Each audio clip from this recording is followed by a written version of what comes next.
Most of our energy goes into upholding our importance. If we were capable of losing some of that importance, two extraordinary things would happen to us. One, we would free our energy from trying to maintain the illusory idea of our grandeur, and two, we would provide ourselves with enough energy to catch a glimpse of the actual grandeur of the universe.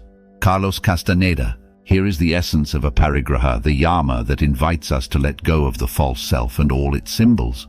As long as we are holding on to the thoughts and symbols of the false self, we are blocked from the sunlight of the spirit. In class, I say that if your hands are closed, they are not ready to receive a gift. Similarly, a closed fist blocks the flow of energy that yoga is intended to generate.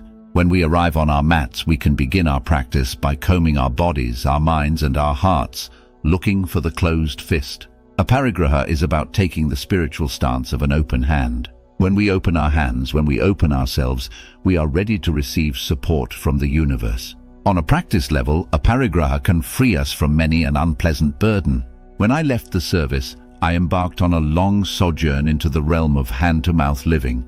I delivered packages, waited tables, and worked as an EMT. It was a good time for me. I was learning about myself and God, but no one seemed to want to pay me while I was doing this.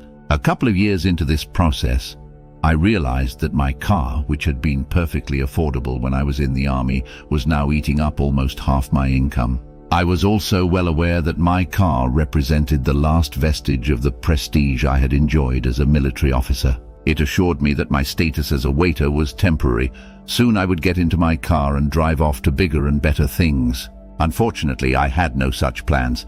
The type of work I was attracted to paid even less than I was making as a waiter. In the meantime, I had to work much harder than my peers just to maintain the same standard of living. The time I spent working to support my car was time and energy that I could not spend supporting my spirit. Eventually, I sold my car and bought a bike. Soon after, I took a night off from work and rode out into a fragrant spring evening. As my tires glided silently over streets wet from a warm rain, I looked up through the trees and saw the stars come out as the clouds began to part. Alone, in silence, I caught a glimpse of the grandeur of the universe.